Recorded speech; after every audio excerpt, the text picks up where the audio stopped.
I couldn't wait to get home and relax after a long day at work. But as I pulled into the driveway of our new house in suburbs, the last thing I expected to see was my sister-in-law Janice's old minivan parked crooked on the lawn. My heart sank when I saw suitcases and boxes being taken out. Janice came out the front door, yelling at her 2 teenage sons. "Hurry up and get the rest of your stuff from the car." I marched over, already angry. "What is going on here?" Janice turned around, her dyed blonde hair flying. "Oh hey, sis. Surprise. We're moving in." "The hell you are?" I shouted. "This is my house. I paid for it. You can't just move in without asking." She waved her hand like it was no big deal. "Relax. Austin said it was fine. You know I've been having a hard time lately." Of course, Austin would do this behind my back. My husband could never say no to her, no matter how crazy her requests were. The front door opened again, and Austin stepped out, looking guilty. "Hey babe, I didn't know you'd be home this early. You didn't think to tell me your sister was trying to move into our house?" I snapped. Janice gave me a look. "Who are you calling a deadbeat? I've just been going through a rough time since my divorce." "For the last 6 years," I shot back. "Maybe fix your own life instead of living off us." "Girls, please, let's calm down," Austin said weakly, trying to keep the peace. I turned to him, furious. "No, I won't calm down. After everything we did to get this house, how could you do this to me?" Janice gave him a smug smile. "Yeah, Austin. Don't you think your wife deserves a little respect for once? I'm family, after all." The look on her face said it all. She knew exactly what she was doing. She thought she could walk all over me, and my husband wouldn't stop her. He never stood up to her. This was just the latest in a long list of times she pushed her way into our lives. Seeing Janice show up and take over our home reminded me of how badly she acted at our wedding 8 years ago. That should have been a warning. Marrying into this family meant dealing with her drama. It was a beautiful summer wedding at the Rose Garden Pavilion. My parents had worked hard to give me the perfect day. I was smiling as I walked down the aisle with my proud father, looking at Austin waiting for me. But that happiness didn't last. Janice showed up late, as usual, and clearly had been drinking. She wobbled down the aisle, waving at everyone like she was the bride. My mom's face turned bright red with embarrassment. During the vows, Janice kept laughing loudly. When Austin got nervous and stumbled over his words, she shouted, "Speak up, lover boy." After we were married, Janice ran up to us, threw her arms around Austin and yelled, "My baby bro is all grown up. Time to celebrate." She ripped the flower off his jacket and grabbed a half-finished beer from a table, chugging it in one go. "Let's get this party started," she yelled, spilling beer all over my white wedding dress. I gave Austin a shocked look, expecting him to say something. But he just gave a small shrug, like he didn't want to cause trouble. This became a common pattern. Janice made a mess, and Austin let it slide. That night, the reception fell apart because of her. She dragged Austin outside just before our first dance, saying it would only be a minute. He was gone for 37 minutes, while she smoked cigarette after cigarette. When she finally came back, her makeup was smeared, and her hair was a mess. Then she grabbed the band's microphone and started giving a slurred, rambling speech. "My baby brother got himself a hot little thing, didn't he?" she slurred, winking at me like it was a joke. It was a disaster, and just the beginning. I wanted to disappear from embarrassment.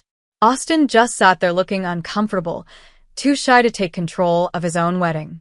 Then came the worst part. Janice thought it would be funny to smash cake in Austin's face while we were cutting the wedding cake. She shoved the frosting into his eyes and mouth while I stood there in shock. "What's the matter? I can't take a joke," she sneered before stumbling away. Some guests started leaving early, clearly annoyed. A few gave Austin angry looks, hoping he'd finally stop his wild sister. My parents looked like they regretted everything, like they wished they hadn't married me into such a messy family. Now here we were, 8 years later, and Janice hadn't changed at all. As I looked at her and Austin standing there, acting like everything was fine, I couldn't help but wonder if I'd made a huge mistake marrying into this family. I should have known Janice would be just the start of my troubles. A few weeks later, We had a small birthday party at our new house for our son's 8th birthday. We invited a few kids from his class for some games and pizza. But of course, Janice showed up uninvited and took over the day like always. "Nice little kiddie party," she said with a smirk as she walked through the door, carrying 2 huge gift bags. "But you know me. I had to go all out for my favorite nephew." She shoved the bags into my arms so hard I almost fell over. Her teenage sons, Noah and Peter, walked in without saying anything, their eyes stuck to their phones. Austin gave her a forced smile. "Thanks for coming, Janice. The kids are out back playing games." "Games, shames," she said loudly. "Wait until Jeremy sees what I got him. He'll be the talk of the neighborhood." I looked in the bags, and my heart sank. She had brought a fancy video game console and a stack of violent shooting games, completely wrong for a 9-year-old. I gave Austin a sharp look, but he just looked away. For the first hour, the party went well. The kids were happy, playing games and eating pizza. Jeremy was having a great time with his friends. But then Janice got bored. "Why don't we make this boring party more fun?" she said, grabbing Jeremy's new gaming console. "Who wants to see me beat you at this new shooting game?" she shouted at the wide-eyed kids. I stepped in and gently put my hand over the console.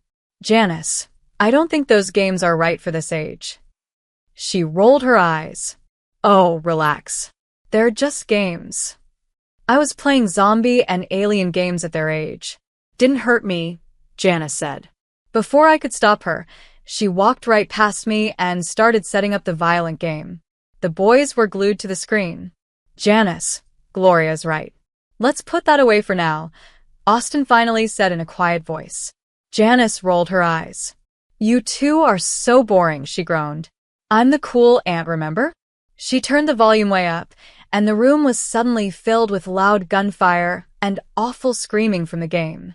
Some of the parents gasped and started gathering their kids to leave. Janice didn't even notice. She laughed loudly as she shot bloody characters on the screen. "Hey kids, come watch Annie Janice go wild," she shouted. I felt my face burn with shame and anger. "That's enough," I said firmly. "You're ruining my son's party with this awful stuff." Janice spun around and shoved the game controller in my face. "Maybe if you got that stick out of your stuck-up, but you'd learn how to have fun," she snapped. That was the final straw. The rest of the parents grabbed their upset kids and rushed out.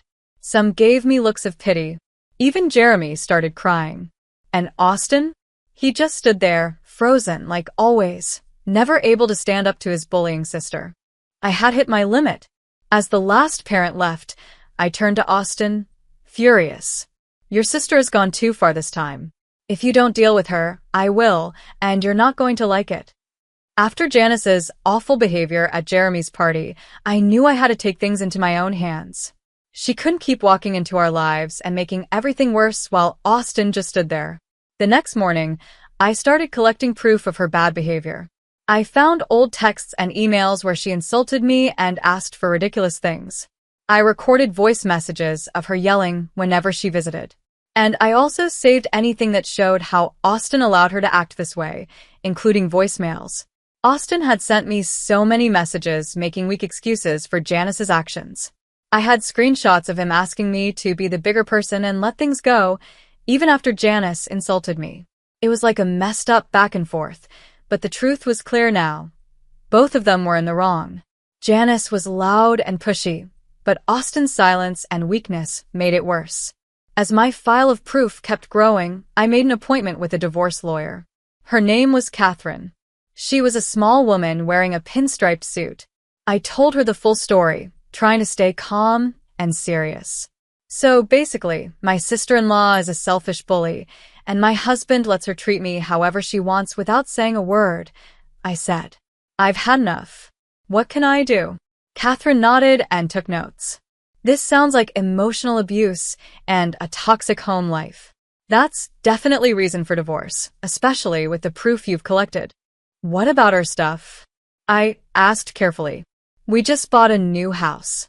If your documents show you've been the main one paying the bills and buying things, you'll most likely keep the house," Catherine explained. "You could also get a good amount of alimony." That made me smile a little. The idea of walking away from Austin and his drama and keeping the house felt like a small win. We spent the next hour planning how to start the divorce.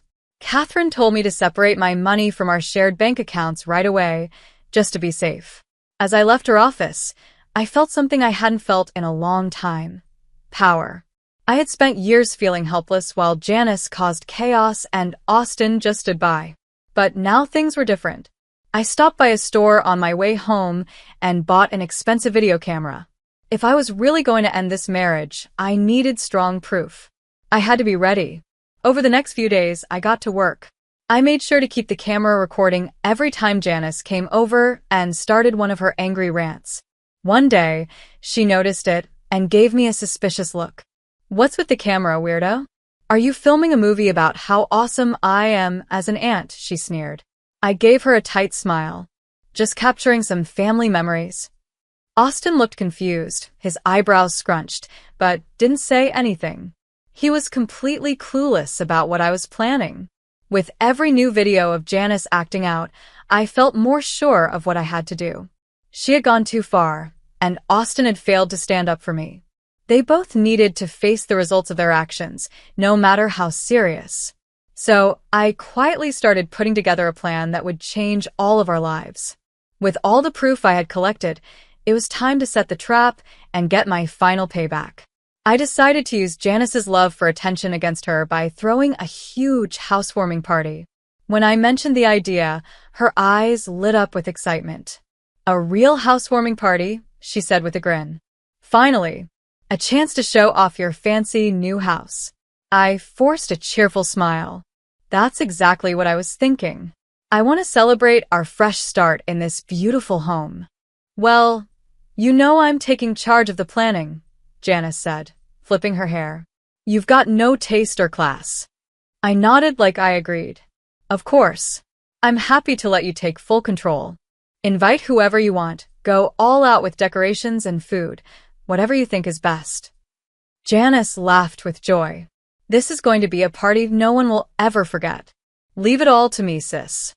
Over the next few weeks, she went overboard with the planning. She kept texting and calling me about the expensive flower decorations, the fancy food, and all the over-the-top things she was ordering. One day, Austin pulled me aside, looking worried. "Are you sure it's a good idea to let Janice run the whole party? You know how she gets." I waved away his concern. "It's a big celebration for our dream home. Why not make it special? Let Janice go all out." He still looked unsure, but I just smiled to calm him down. Let him think I was being overly kind and generous. He had no idea what I was really doing. A few days before the party, Janice called me, sounding nervous. "We have a little situation, Gloria." "Funny story," Janice said nervously. "I kind of went over the budget." "And?" I asked calmly. "Well, I need you to cover what's still owed to the vendors and rental companies," she said quickly. "Just put it on your credit card. We'll figure it out later." I had to stop myself from smiling. "Oh, I can't do that," I said. "I'm out of money after buying the house and everything." "What?" Janice shrieked. "You told me to go all out.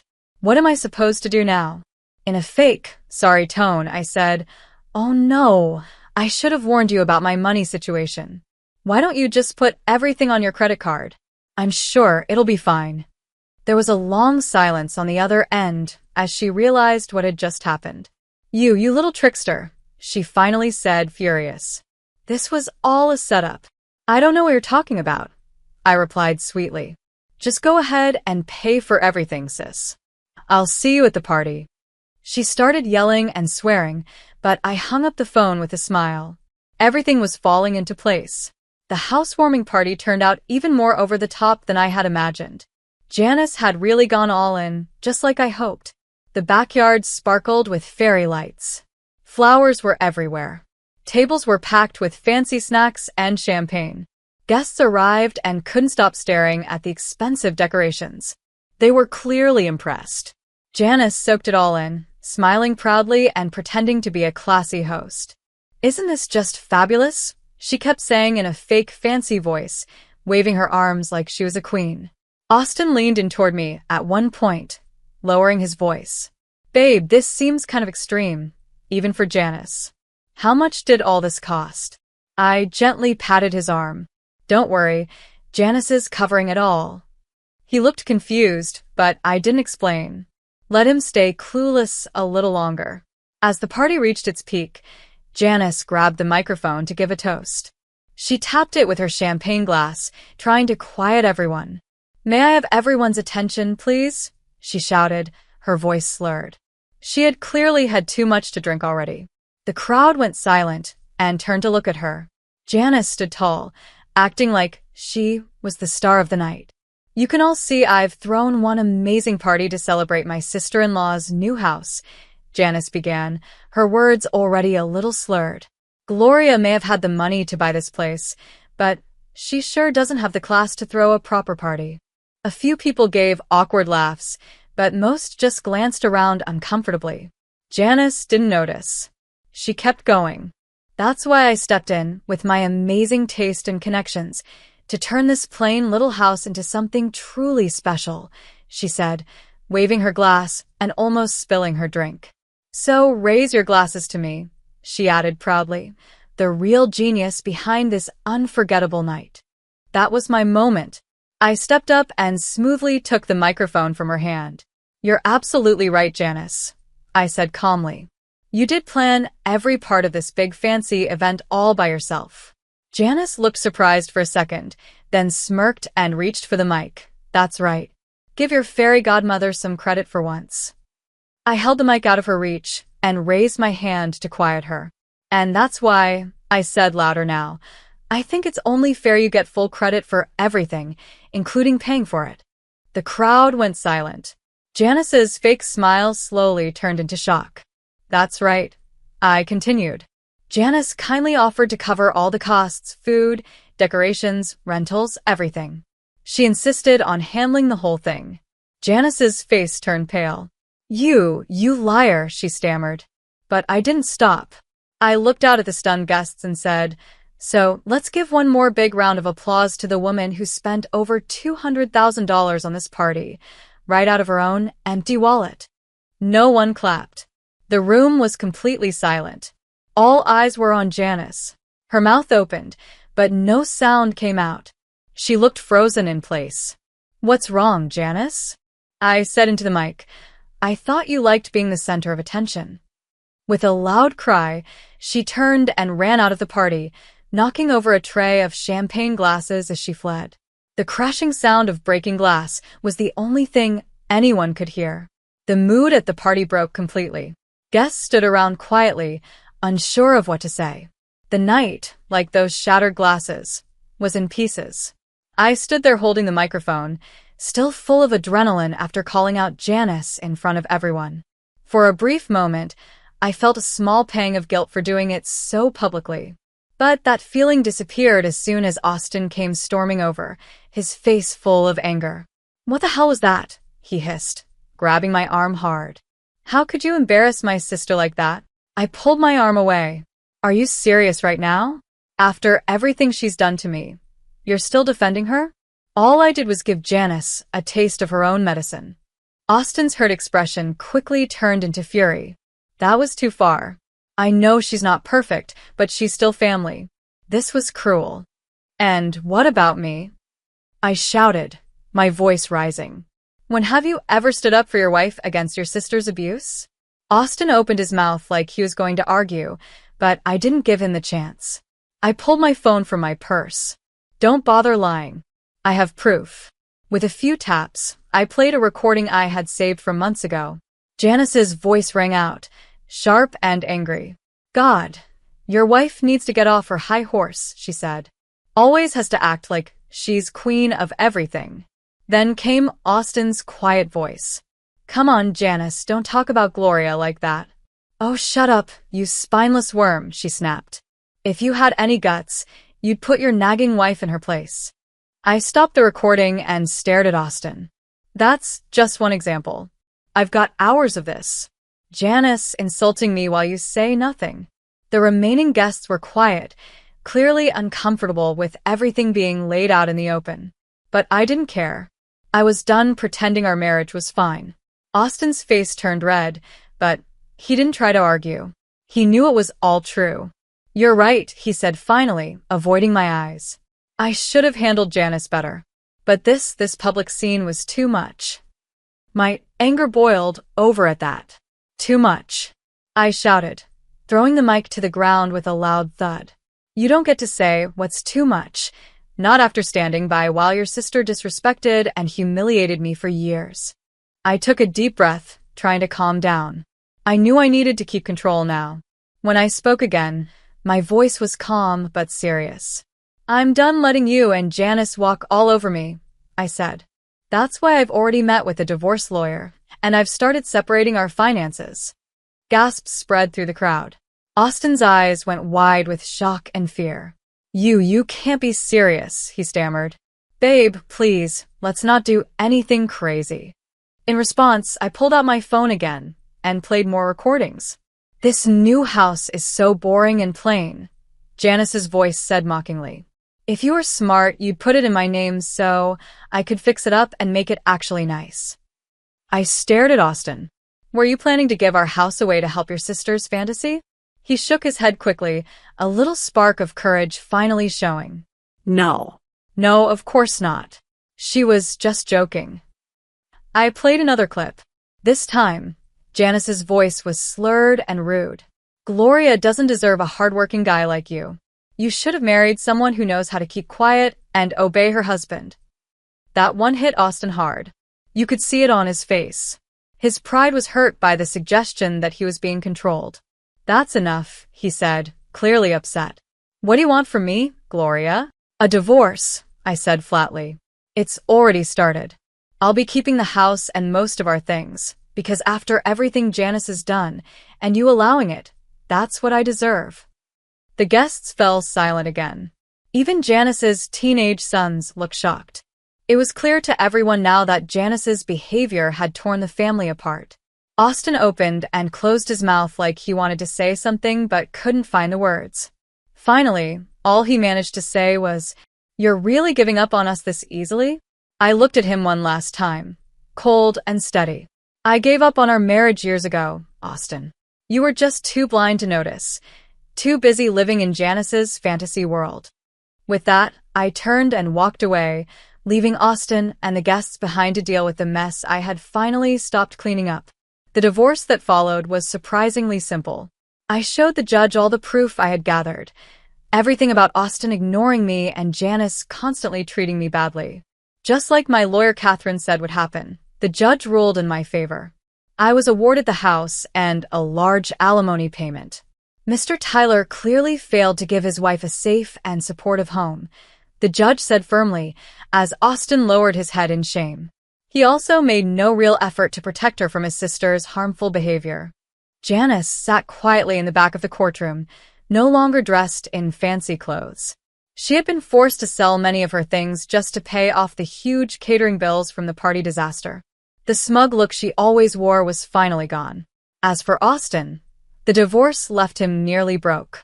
He had once had a good job, but now he was sleeping on friends' couches, looking like a shadow of the man he used to be. Outside the courthouse, he tried one last time to change my mind. His eyes were red and tired. "Gloria, babe, we can fix this, right? Just give me another chance." I looked at him without any emotion. After all the years of him making excuses and letting me suffer, his words meant nothing. "We had something special before all this revenge stuff," he said desperately. "That guy who loved you is still in here." I shook my head. "That guy never existed, Austin. You were always a weak man who let his sister treat his wife like trash just to stay in her good graces." My words hit him hard. He opened his mouth to speak, but couldn't get anything out. It was like the truth finally broke him. That's when Janice stormed over, her face twisted with anger. "You ungrateful little witch," she spat. "After everything my family did for you, all the support we gave your dumb ideas." I laughed bitterly. "Support? You mean all the times I paid your bills while you insulted me in my own home?"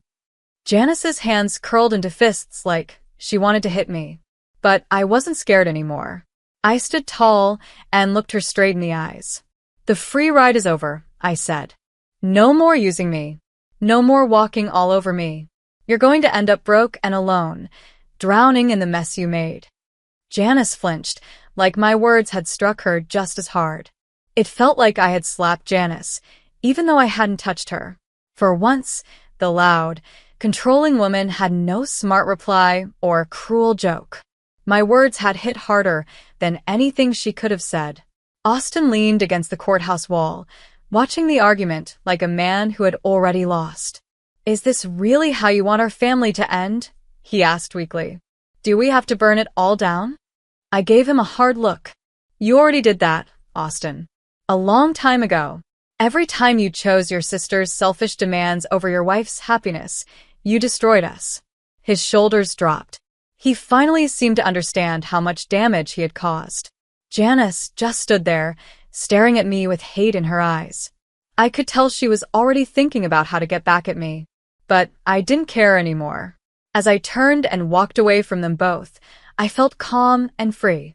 For years, they had drained me, taking my energy, my peace, and my self-worth. But not anymore. The house was mine now. I had earned it with hard work and sacrifice, while they took advantage of me and tore me down. As I pulled into the driveway, I smiled. My beautiful, quiet home was waiting for me, a peaceful place I had finally won back.